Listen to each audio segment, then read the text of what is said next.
भगवान के विभिन्न अवतारों की कथा तथा पतिव्रता महात्म्य में ब्राह्मण पत्नी अनुसूया एवं भगवती सीता के पतिव्रत का आख्यान। ब्रह्मा जी ने कहा, वेद आदि धर्मों की रक्षा के लिए और आसुरी धर्म के विनाश के लिए सर्वशक्तिमान भगवान हरि ने अवतार धारण किया और इन सूर्य चंद्रादि के वंशों का पालन पोषण किया।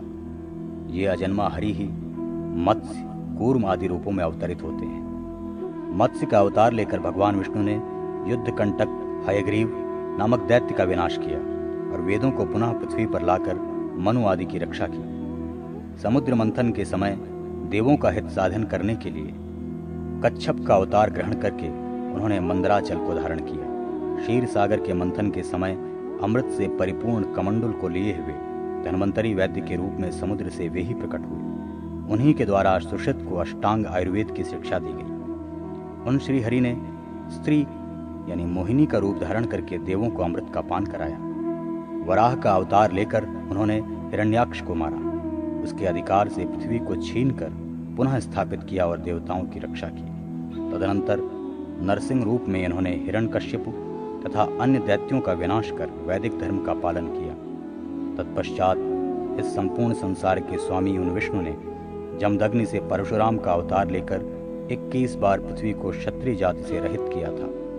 कृतवीर्य के पुत्र कार्तवीर्य सहस्रार्जुन को युद्ध में मार करके इन्हीं भगवान परशुराम ने यज्ञानुष्ठान में उसके संपूर्ण राज्य का आधिपत्य महर्षि कश्यप को सौंप दिया और स्वयं महाबाहु महेंद्रगिरी पर जाकर तप में स्थित हो गए। इसके बाद दुष्टों का मर्दन करने वाले भगवान विष्णु राम आदि 4 स्वरूपों में राजा दशरथ के पुत्र के रूप में अवतीर्ण हुए। इनके नाम राम, भरत, लक्ष्मण और शत्रुघ्न हैं। राम की पत्नी जानकी हुई।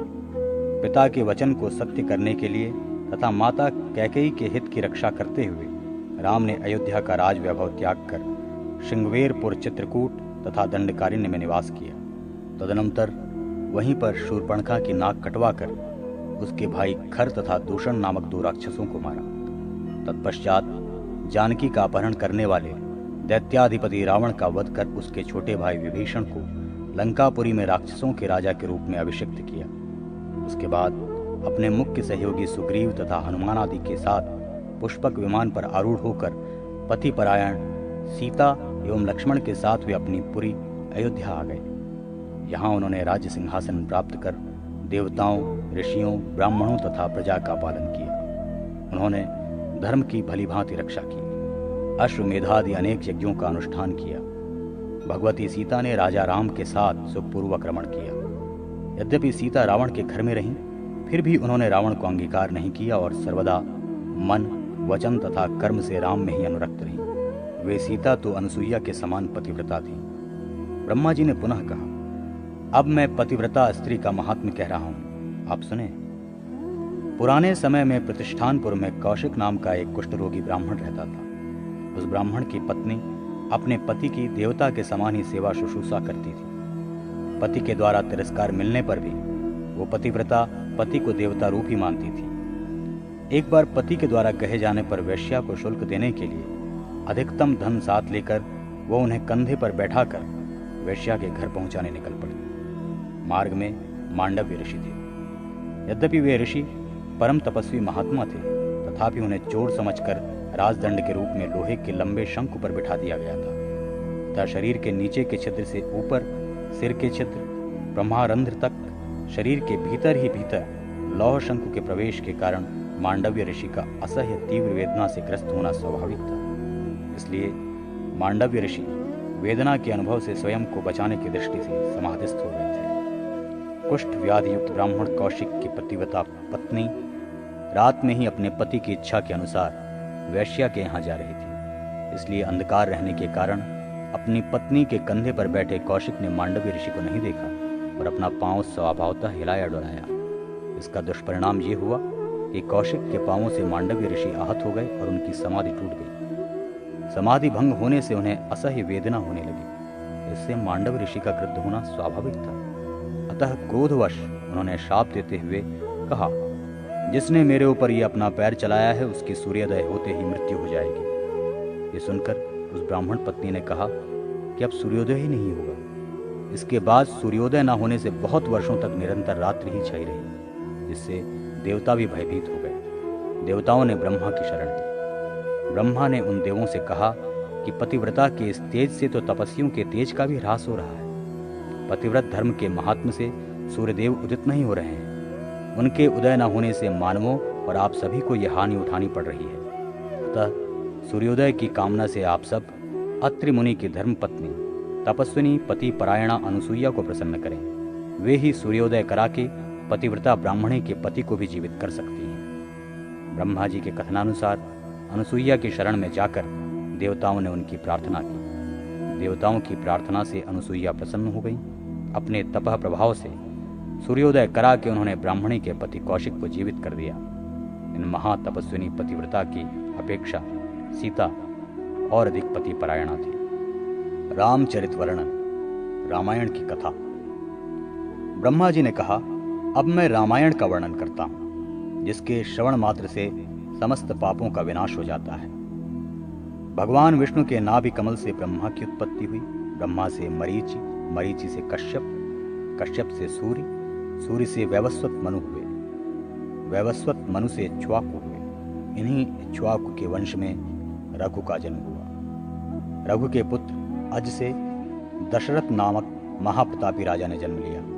उनके महान बल और पराक्रम वाले 4 पुत्र हुए। कौसल्या से राम, कैकेयी से भरत और सुमित्रा से लक्ष्मण तथा शत्रुघ्न का जन्म हुआ। माता पिता के भक्त श्री राम ने महामुनि विश्वामित्र से अस्त्र शस्त्र की शिक्षा प्राप्त कर ताड़का नामक यक्षिणी का विनाश किया। विश्वामित्र के यज्ञ में बलशाली राम के द्वारा ही सुबाहु नामक राक्षस मारा गया। जनक राज के यज्ञ स्थल में पहुंचकर उन्होंने जानकी का पाणी ग्रहण किया। वीर लक्ष्मण ने उर्मिला, भरत ने कुशध्वज की पुत्री मांडवी तथा शत्रुघ्न ने कीर्तिमती का पाणी ग्रहण किया। ये महाराज कुशध्वज की पुत्री थी। विवाह के पश्चात अयोध्या में जाकर चारों भाई पिता के साथ रहने लगे। भरत और शत्रुघ्न अपने मामा युधाजित के यहाँ चले गए। उन दोनों के ननिहाल जाने के बाद नृपश्रेष्ठ महाराज दशरथ राम को राज्य देने के लिए उद्यत हुए। उसी समय कैकेयी ने राम को 14 वर्ष वन में रहने का दशरथ जी से वर मांग लिया। अतः लक्ष्मण और सीता सहित मर्यादा पुरुषोत्तम श्री राम पिता के हित की रक्षा के लिए राज्य को तृणवत त्याग कर श्रृंगवेरपुर चले गए। वहां पर रथ का भी परित्याग कर वे सभी प्रयाग गए और वहां से चित्रकूट में जाकर रहने लगे। इधर राम के वियोग से दुखित महाराज दशरथ शरीर का परित्याग कर स्वर्ग पधार गए। मामा के घर से आकर भरत ने पिता का अंतिम संस्कार किया। तदनंतर वे दल बल के साथ राम के पास पहुंचे। उन्होंने विनम्रता पूर्वक अपने ज्येष्ठ भ्राता श्री राम से कहा, हे महामते, आप अयोध्या लौट चलें और वहां का राज्य करें। राम ने राज्य के प्रति अनिच्छा प्रकट कर दी और भरत को अपनी पादुका देकर राज्य की रक्षा के लिए वापस अयोध्या भेज दिया। भरत वहां से लौटकर राम के प्रतिनिधि रूप में राज्य कार्य देखने लगे। तपस्वी भरत ने नंदीग्राम में ही रहकर राज्य का संचालन किया। वे अयोध्या में नहीं गए। राम भी चित्रकूट छोड़कर अत्रि मुनि के आश्रम में चले आए। तदनंतर वहां उन्होंने सुतीक्ष्ण और अगस्त्य मुनि के आश्रम में जाकर उन्हें प्रणाम किया और उसके बाद वे दंडिकारण्य चले गए। वहां उन सभी का भक्षण करने के लिए शूर्पणखा नाम की एक राक्षसी आ धमकी। अतः रामचंद्र ने नाक कान कटवा कर उस राक्षसी को वहां से भगा दिया। उसने जाकर खर दूषण तथा त्रिशिरा नाम के राक्षसों को युद्ध के लिए प्रेरित किया। 14,000 राक्षसों की सेना लेकर उन लोगों ने राम पर आक्रमण कर दिया। राम ने अपने बाणों से उन राक्षसों को यमपुर भेज दिया। राक्षसी शूर्पणखा से प्रेरित रावण सीता का हरण करने के लिए वहां त्रिदंडी सन्यासी का वेश धरकर मृगरूपधारी मारीच की अगुवाई में आ पहुंचा। मृग का चर्म प्राप्त करने के लिए सीता से प्रेरित राम ने मारीच को मार डाला। मरते समय उसने कहा, हा सीते, हा लक्ष्मण, ऐसा कहा। इसके बाद सीता की सुरक्षा में लगे लक्ष्मण भी सीता के कहने पर वहां जा पहुंचे। लक्ष्मण को देखकर राम ने कहा, यह निश्चित ही राक्षसी माया है, सीता का हरण अवश्य हो गया होगा। इसी बीच बलि रावण अवसर पाकर अंक में सीता को लेकर जटायु को क्षत विक्षत कर लंका चला गया। वहां पहुंचकर उसने राक्षसियों की निगरानी में सीता को अशोक वृक्ष की छाया में ठहरा दिया। राम ने आकर पर्णशाला को सूनी देखा। वे अत्यंत दुखित हो उठे। उसके बाद वे सीता की खोज में निकल पड़े। मार्ग में उन्होंने जटायु का अंतिम संस्कार किया और उसी के कहने से वे दक्षिण दिशा की ओर चल पड़े। उस दिशा में आगे बढ़ने पर सुग्रीव के साथ राम की मित्रता हुई। उन्होंने अपने तीक्ष्ण बाण से 7 ताल वृक्षों का भेदन किया तथा बाली को मारकर किष्किंधा में रहने वाले वानरों के राजा के रूप में सुग्रीव को अभिषिक्त किया और स्वयं जाकर तृष्यमुख पर्वत पर निवास करने लगे। सुग्रीव ने पर्वताकार शरीर वाले उत्साह से भरे हुए वानरों को सीता की खोज में पूर्वादि दिशाओं में भेजा। ये सभी वानर जो पूर्व, पश्चिम और उत्तर की दिशाओं में गए थे खाली हाथ वापस लौट आए, किंतु जो लोग दक्षिण दिशा में गए थे उन्होंने वन, पर्वत, द्वीप तथा नदियों के तटों को खोज डाला, पर जानकी का कुछ भी पता न चल सका। अंत में हताश होकर उन सब ने मरने का निश्चय किया। संपत्ति के वचन से सीता की जानकारी प्राप्त करके कपिश्रेष्ठ हनुमान जी ने शतयोजन विस्तृत समुद्र को लांघकर लंका में अशोक वाटिका के अंदर रह रही सीता का दर्शन किया, जिनका तिरस्कार राक्षसियों और रावण स्वयं करता था। इन सबके द्वारा बारंबार यह कहा जा रहा था कि तुम रावण की पत्नी बन जाओ, किंतु वे हृदय में सदैव राम का ही चिंतन करती थी। हनुमान ने सीता को कौशल्यानंदन राम के द्वारा दी गई अंगूठी देकर अपना परिचय देते हुए कहा कि हे मैथिली, मैं श्री राम का दूत हूँ। अब आप दुख न करें, आप मुझे कोई अपना चिन्ह विशेष दें जिससे भगवान श्री राम आपको समझ सके। हनुमान का ये वचन सुनकर सीता ने अपना चूड़ामणि उतार कर दे दिया और कहा, हे कपिराज, राम जितना ही शीघ्र हो सके उतना ही शीघ्र मुझको यहाँ से ले चलें, ऐसा आप उनसे कहिएगा। हनुमान ने कहा कि ऐसा ही होगा। तदनंतर वे उस दिव्य अशोक वन को विध्वंस करने लगे। उसे विनष्ट कर उन्होंने रावण के पुत्र अक्ष तथा अन्य राक्षसों को मार डाला और स्वयं मेघनाद के पाश में बंदी भी बन गए। रावण को देखकर हनुमान ने कहा कि हे रावण, मैं श्री राम का दूत हनुमान हूँ, आप राम को सीता लौटा दें। ये सुनकर रावण क्रुद्ध हो गया। उसने उनकी पूंछ में आग लगा दी। महाबली हनुमान ने उस जलती हुई पूंछ से लंका को जला डाला। वे पुनः राम के पास लौट आए और बताया कि मैंने सीता माता को देखा। तदनंतर हनुमान जी ने सीता द्वारा दिया गया चूड़ामणि उन्हें दिया। इसके बाद सुग्रीव, हनुमान, अंगद तथा लक्ष्मण के साथ राम लंकापुरी में जा पहुंचे। रावण का भाई विभीषण भी राम की शरण में आ गया। श्री राम ने उसे लंका के राजपथ पर अभिषिक्त कर दिया। राम ने नल के द्वारा सेतु का निर्माण कराकर समुद्र को पार किया था। सुवेल पर्वत पर उपस्थित होकर उन्होंने लंकापुरी को देखा। तदनंतर नील, अंगद, नलादि मुख्य वानरों तथा धूम्राक्ष, वीरेंद्र तथा ऋक्षपति, जाम्बवान, मैंद, द्विविद आदि मुख्य वीरों ने लंकापुरी को नष्ट कर डाला। विशाल शरीर वाले काले काले पहाड़ के समान राक्षसों को अपनी वानरी सेना के साथ राम लक्ष्मण ने मार गिराया। विद्युज्य, धूम्राक्ष, देवांतक, नरांतक, महोदर, महापार्श, महाबल, अतिकाय, कुंभ, निकुंभ, मत, मकराक्ष, अकंपन, प्रहस्त, उन्मत्त, कुंभकर्ण तथा मेघनाद को अस्त्रादि से राम लक्ष्मण ने काट डाला। तदनंतर उन महापराक्रमी श्री राम ने 20 भुजाओं के समूह को छिन्न भिन्न करके रावण को भी धराशायी कर दिया। उसके बाद अग्नि में प्रविष्ट होकर अपनी शुद्धता को प्रमाणित की हुई सीता के साथ लक्ष्मण एवं वानरों से युक्त राम पुष्पक विमान में बैठकर अपनी श्रेष्ठतम नगरी अयोध्या लौट आए। वहां पर राज सिंहासन प्राप्त कर उन्होंने प्रजा का पुत्रवत पालन करते हुए राज्य किया। 10 अश्वमेध यज्ञों का अनुष्ठान करके राम ने गया तीर्थ में पितरों को विधिवत पिंडदान दिया और ब्राह्मणों को विभिन्न प्रकार का दान देकर कुश और लव को राज्य सिंहासन सौंप दिया। राम ने 11,000 वर्ष तक राज्य किया। शत्रुघ्न ने लवण नामक दैत्य का विनाश किया। भरत के द्वारा शैलूष नामक गंधर्व मारे गए। इसके पश्चात उन सभी ने अगस्त्यादि मुनियों को प्रणाम करके उनसे राक्षसों की उत्पत्ति की कथा सुनी। तदनंतर अपने अवतार का प्रयोजन पूर्ण करके भगवान श्री राम अयोध्या में रहने वाले प्रजा के साथ स्वर्गलोक को चले गए। हरिवंश वर्णन, श्री कृष्ण कथा। ब्रह्मा जी ने कहा, अब मैं हरिवंश का वर्णन करूंगा जो भगवान कृष्ण के महात्म्य से परिपूर्ण होने के कारण श्रेष्ठतम है। पृथ्वी पर धर्म आदि की रक्षा और अधर्म आदि के विनाश के लिए वसुदेव तथा देवकी से कृष्ण और बलराम का प्रादुर्भाव हुआ। जन्म के कुछ ही दिन बाद कृष्ण ने पूतना के स्तनों को दृढ़तापूर्वक पीकर उसे मृत्यु के पास पहुंचा दिया था। तदनंतर शकट को बाल क्रीड़ा में उलटकर सभी को विस्मित करते हुए इन्होंने यमलार्जुन उद्धार, काली नाग दमन, धेनुकासुर वध, गोवर्धन धारण आदि अनेक लीलाएं की और इंद्र द्वारा पूजित होकर पृथ्वी को भार से विमुक्त किया तथा अर्जुन की रक्षा के लिए प्रतिज्ञा की। इनके द्वारा अरिष्टासुर आदि अनेक बलवान शत्रु मारे गए। उन्होंने केशी नामक दैत्य का वध किया तथा गोपों को संतुष्ट किया।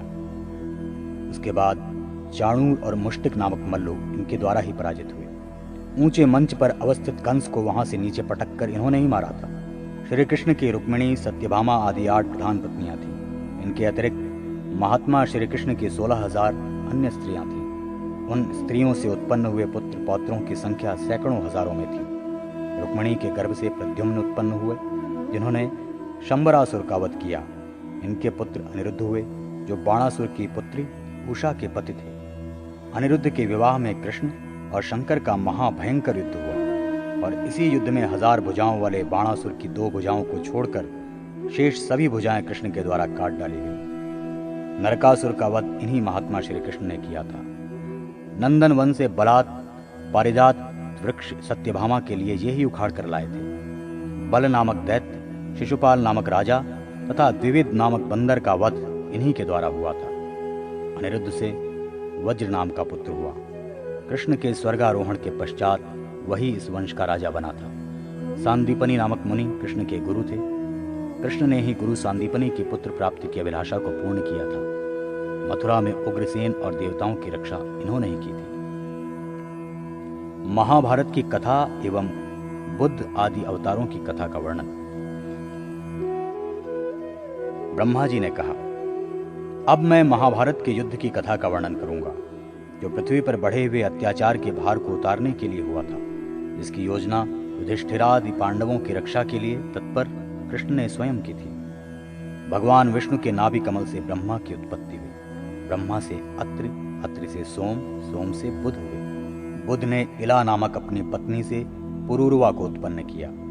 पुरूरवा से आयु, आयु से ययाति और ययाति के वंश में भरत, कुरु तथा शंतनु हुए। राजा शंतनु की पत्नी गंगा से भीष्म हुए। भीष्म सर्वगुण संपन्न तथा ब्रह्म विद्या के पारंगत विद्वान थे। शंतनु की सत्यवती नामक एक दूसरी पत्नी थी। उस पत्नी के 2 पुत्र हुए, जिनका नाम चित्रांगद तथा विचित्रवीर्य था। चित्रांगद नाम वाले गंधर्व के द्वारा युद्ध में चित्रांगद मार डाला गया। विचित्रवीर्य का विवाह काशीराज की पुत्री अंबिका और अंबालिका के साथ हुआ। विचित्रवीर्य भी निसंतान ही मर गए थे। अतः व्यास से उनके 2 क्षेत्रज पुत्रों अंबिका के गर्भ से धृतराष्ट्र तथा अंबालिका के गर्भ से पांडु का जन्म हुआ। उन्हीं व्यास के द्वारा दासी के गर्भ से विदुर का जन्म हुआ। धृतराष्ट्र के गांधारी से 100 पराक्रमी पुत्र हुए, जिनमें दुर्योधन सबसे बड़ा था। पांडु पत्नी कुंती और माद्री से 5 पुत्रों का जन्म हुआ। युधिष्ठिर, भीमसेन, अर्जुन, नकुल तथा सहदेव, ये 5 पुत्र बड़े ही बलवान और पराक्रमशाली थे। दैववशात कौरव और पांडवों में वैर भाव उत्पन्न हो गया। उद्धत स्वभाव वाले दुर्योधन द्वारा पांडवजन बहुत ही सताए गए। लाक्षागृह में उनको विश्वासघात से जलाया गया, किंतु वे अपनी बुद्धिमत्ता से बच गए। उसके बाद उन लोगों ने एक चक्रा नामक पुरी में जाकर एक ब्राह्मण के घर में शरण ली। वहां रहते हुए उन सभी ने बक नामक राक्षस का संहार किया। तदनंतर पांचाल नगर में हो रहे द्रौपदी के स्वयंवर को जानकर वे सभी वहां पहुंचे। वहां अपने पराक्रम का परिचय देकर उन पांडवों ने द्रौपदी को पत्नी के रूप में प्राप्त किया। इसके बाद द्रोणाचार्य और भीष्म की अनुमति से धृतराष्ट्र ने पांडवों को अपने पास बुला लिया और आधा राज्य उन्हें दे दिया। आधा राज्य प्राप्त करने के पश्चात इंद्रप्रस्थ नामक एक सुंदर नगरी में रहकर वे राज्य करने लगे। उन तपस्वी पांडवों ने वहां पर एक सभा मंडप का निर्माण करके राजसूय यज्ञ का अनुष्ठान किया। तत्पश्चात मुरारी भगवान वासुदेव की अनुमति से ही द्वारकापुरी में जाकर अर्जुन ने उनकी बहन सुभद्रा का पाणी ग्रहण किया। उन्होंने अग्निदेव से नंदिघोष नामक दिव्य रथ, तीनों लोकों में प्रसिद्ध गांडीव नाम का श्रेष्ठतम दिव्य धनुष, अविनाशी बाण तथा अभेद कवच प्राप्त हुआ। उसी धनुष से कृष्ण के सहचर वीर अर्जुन ने अग्नि को खांडव वन में संतुष्ट किया था। दिग्विजय में देश देशांतर के राजाओं को जीतकर उनसे प्राप्त रत्न राशि लाकर उन्होंने अपने नीतिपरायण ज्येष्ठ भ्राता युधिष्ठिर को सौंप दी। भाइयों के साथ धर्मराज युधिष्ठिर, कर्ण, दुशासन और शकुनी के मन में स्थित पापी दुर्योधन के द्वारा द्यूत क्रीड़ा के मायाजाल में जीत लिए गए। उसके बाद 12 वर्षों तक उन्हें वन में महान कष्ट उठाना पड़ा। तदनंतर धौम्य ऋषि तथा अन्य मुनियों के साथ द्रौपदी सहित वे 5 पांडव विराटनगर गए और गुप्त रूप से वहां रहने लगे। 1 वर्ष तक वहां रहकर दुर्योधन द्वारा हरण की जाती हुई इकाइयों का प्रत्याहरण करके अर्थात वापस लौटाकर वे अपने राज्य में जा पहुंचे। सम्मान पूर्वक दुर्योधन से उन्होंने अपने आधे राज्य के हिस्से के रूप में 5 गांव मांगे, किंतु दुर्योधन से वे भी प्राप्त न हो सके। अतः कुरुक्षेत्र के मैदान में उन वीरों को युद्ध करना पड़ा। उसमें पांडवों की ओर से 7 दिव्य अक्षौहिणी सेना थी और दुर्योधनादि 11 अक्षौहिणी सेना से युक्त थे। यह युद्ध देवासुर संग्राम के समान महाभयंकर हुआ था। सबसे पहले दुर्योधन की सेना के सेनापति भीष्म और पांडवों का सेनापति शिखंडी बना। उन दोनों के बीच में शस्त्र से शस्त्र तथा बाण से बाण भिड़ गए। 10 दिनों तक महाभयंकर युद्ध होता रहा। शिखंडी और अर्जुन के सैकड़ों बाणों में बिंधकर भीष्म धाराशायी हो गए, किंतु इच्छा मृत्यु का वरदान होने से भीष्म की उस समय मृत्यु नहीं हुई। जब सूर्य उत्तरायण में आ गए तब धर्म संबंधित विभिन्न उपदेश देकर उन्होंने अपने पितरों का तर्पण किया और भगवान गदाधर का ध्यान करते हुए अंत में वे उस परम पद को प्राप्त हुए जहाँ पर आनंद ही आनंद है और जो निर्मल आत्माओं के लिए मुक्ति का स्थान है। तदनंतर सेनापति के पद पर द्रोणाचार्य आसीन हुए। उनका युद्ध पांडव सेनापति धृष्टद्युम्न के साथ हुआ। यह परम दारुण युद्ध 5 दिनों तक चलता रहा। जितने भी राजा उस युद्ध में सम्मिलित हुए वे सभी अर्जुन के द्वारा मारे गए। पुत्र शोक का समाचार सुनकर द्रोणाचार्य उस शोक के सागर में डूबकर मर गए। इसके बाद वीर अर्जुन से लड़ने के लिए कर्ण युद्ध भूमि में आया। 2 दिनों तक महाभयानक युद्ध करके वो भी उनके द्वारा प्रयुक्त अस्त्रों से न बच सका। तत्पश्चात शल्य धर्मराज से युद्ध करने के लिए गया। अपराह्न काल होने के पूर्व ही धर्मराज के तीक्ष्ण बाणों से वो भी चल बसा। तदनंतर कालांतक यमराज के समान क्रुद्ध दुर्योधन गदा लेकर भीमसेन को मारने के लिए दौड़ा, किंतु वीर भीमसेन ने अपनी गदा से उसे गिरा दिया। उसके बाद द्रोण पुत्र अश्वत्थामा ने रात्रि में सोई हुई पांडवों की सेना पर आक्रमण कर दिया। अपने पिता के वध का स्मरण करके उसने बड़ी ही बहादुरी से बहुतों को मौत के घाट उतार दिया। धृष्टद्युम्न का वध करके उसने द्रौपदी के पुत्रों को भी मार डाला। इस प्रकार पुत्रों का वध होने से दुखित एवं रोती हुई द्रौपदी को देखकर अर्जुन ने अश्वत्थामा को परास्त कर ऐशिक नामक अस्त्र से उसकी शिरोमणि को निकाल लिया। उसके बाद अत्यंत शोक संतप्त स्त्रीजनों को आश्वस्त करके धर्मराज युधिष्ठिर ने स्नान करके देवता और पितृजनों का तर्पण किया। तत्पश्चात भीष्म के द्वारा दिए गए सदुपदेशों से आश्वस्त महात्मा युधिष्ठिर पुनः राज्य कार्य में लग गए। अश्वमेध यज्ञ का अनुष्ठान करके उन्होंने भगवान विष्णु का पूजन किया तथा विधिवत ब्राह्मणों को दक्षिणादि देकर संतुष्ट किया। सांब के पेट से निकले हुए मूसल के द्वारा यदुवंशियों के विनाश का समाचार सुनकर उन्होंने राज्य सिंहासन पर अभिमन्यु के पुत्र परीक्षित को बैठाकर भीमादि अपने सभी भाइयों सहित विष्णु सहस्त्र नाम का जप करते हुए स्वयं भी स्वर्ग के मार्ग का अनुगमन किया। वासुदेव कृष्ण असुरों को व्यामोहित करने के लिए बुद्ध रूप में अवतरित हुए। अब वे कल की होकर फिर संभल ग्राम में अवतार लेंगे और घोड़े पर सवार होकर वे संसार के सभी विधर्मियों का विनाश करेंगे। अधर्म को दूर करने के लिए सत्वगुण प्रधान देवता आदि की रक्षा और दुष्टों का संहार करने के निमित्त भगवान विष्णु का समय समय पर वैसे ही अवतार होता है जैसे समुद्र मंथन के समय धन्वंतरी होकर उन्होंने देवता आदि की रक्षा के लिए विश्वामित्र के पुत्र महात्मा सुश्रुत को आयुर्वेद का उपदेश दिया था। इस तरह महाभारत की कथा एवं भगवान के अवतारों की कथा का मैंने वर्णन किया। इसे सुनकर मनुष्य स्वर्ग को प्राप्त करता है। निदान का अर्थ तथा रोगों का सामान्य निदान निरूपण। धन्वंतरी जी ने कहा, हे सुश्रुत, प्राचीन काल में आत्रेय आदि श्रेष्ठ मुनियों ने जिस प्रकार सभी रोगों का निदान बताया है वैसे ही मैं तुम्हें सुनाऊंगा। पापमा, ज्वर, व्याधि, विकार, दुख, आमय, यक्ष्मा, आतंक, गद और आबाद ये पर्यायवाची शब्द हैं। रोग के ज्ञान के 5 उपाय हैं: निदान, पूर्वरूप, रूप, उपशय और संप्राप्ति। निमित्त, हेतु, आयतन, प्रत्यय, उत्थान तथा कारण, इन पर्यायों से निदान कहा जाता है। अर्थात निमित्त आदि शब्दों से जिस वस्तु का निश्चय होता है वही निदान है। दोष विशेष के ज्ञान के बिना ही उत्पन्न होने वाला रोग जिन लक्षणों से जाना जाता है उसे पूर्व रूप कहते हैं। ये पूर्व रूप सामान्य और विशिष्ट भेद से दो प्रकार का होता है। ये उत्पद्यमान रोग जिन लक्षणों से जाना जाता है उन लक्षणों को अल्पता के कारण थोड़ा व्यक्त होने से पूर्व रूप कहा जाता है। वही पूर्व रूप व्यक्त हो जाने पर रूप कहलाता है। संस्थान, व्यंजन, लिंग, लक्षण, चिन्ह और आकृति ये रूप के पर्यायवाची शब्द हैं।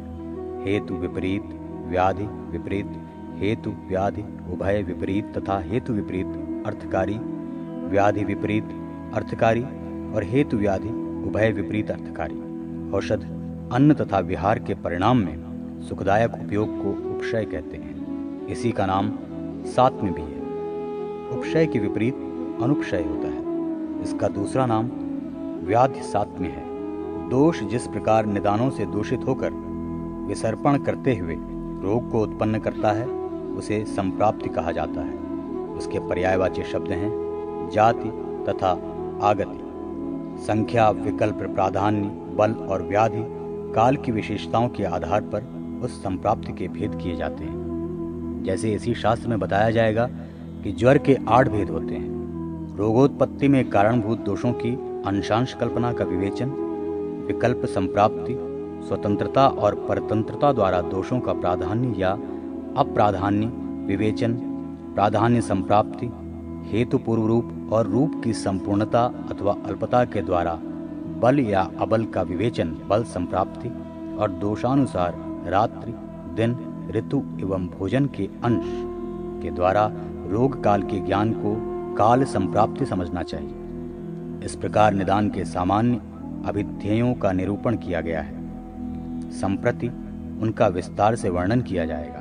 सभी रोगों के मूल कारण कुपित दोष ही है, किंतु दोष प्रकोप का भी कारण अनेक प्रकार के अहितकर पदार्थों का सेवन है। ये अहित सेवन 3 प्रकार का होता है। इन 3 योगों को पहले बताया जा चुका है। वात प्रकोप का निदान, तिक्त, उष्ण, कटु, कषाय, अम्ल और रूक्ष खाद्यान्यों का असंयमित आहार, दौड़ना, जोर से बोलना, रात्रि जागरण तथा उच्च भाषण, कार्यों में विशेष अनुरक्ति, भय, शोक, चिंता, व्यायाम एवं मैथुन करने से शरीर के अंतर्गत विद्यमान वायु प्रकोपित हो जाती है। विशेषतः यह वायु विकार ग्रीष्म ऋतु के दिन तथा रात्रि में भोजन करने के पश्चात पाक के अंत में होता है। पित्त प्रकोप का निदान, कटु, अम्ल, तीक्ष्ण, उष्ण, लवण तथा क्रोधोत्पादक एवं दाहोत्पादक आहार करने से पित्त प्रकोपित होता है। पित्त का ये प्रकोप शरद ऋतु के मध्याह्न, अर्धरात्रि तथा अन्य दाह उत्पन्न करने वाले क्षणों में विशेष रूप से होता है। कफ प्रकोप का निदान, मधुर, अम्ल, लवण, स्निग्ध, गुरु, अभिष्यंदी तथा शीतल भोजनों के प्रयोग से, बैठे रहने से, निद्रा से, सुख से, भोग से, अजीर्ण से, दिवाशयन से, अत्यंत बलकारक पदार्थ के प्रयोग से, वमन आदि न करने से, भोजन के परिपाक के प्रारंभ काल में, दिन के प्रथम भाग में तथा रात्रि के प्रथम भाग में कफ कुपित होता है। और 2 दोषों की प्रकोपक आहार विहार का सेवन करने से 2 दोष प्रकोपित होते हैं। त्रिदोष प्रकोप का निदान एवं सब रोगों की सामान्य संप्राप्ति। त्रिदोष के प्रकोपित तथा मिश्रित स्वभाव से सन्निपात की उत्पत्ति होती है। संकीर्ण भोजन, अजीर्णता में भोजन, विषम तथा विरुद्ध भोजन, मद्यपान, सूखे शाक, कच्ची मूली, पिण्याक, मृत्युवत्सर, पूत, शुष्क, कृषा, मांस तथा मत्स्यादि का भक्षण करने से वात, पित्त एवं श्लेष्मोत्पादक विभिन्न पदार्थों के उपभोग से आहारी अन्न का परिवर्तन, धातुजन्य दोष, वात, पित्त, श्लेष्मा का परस्पर मिलकर उपद्रव करने से शरीर में ये विकार उत्पन्न होता है। दूषित कच्चे अन्न का प्रयोग करने से श्लेष्मा जनित विकार से तथा ग्रहों के प्रभाव से, मिथ्या आहार व्यवहार के योग से, पूर्व जन्म में संचित विभिन्न पापों के प्रभाववश किए गए दुराचार से, स्त्रियों में प्रसव काल की विषमता तथा मिथ्योपचार से शरीर में सन्निपात की विकृति उत्पन्न होती है। इस प्रकार प्रकोपित वात आदि दोष रोगों के अधिष्ठानों में जाने वाले रसवाहिनियों के द्वारा शरीर में पहुंचकर अनेक प्रकार के विकारों को उत्पन्न करते हैं।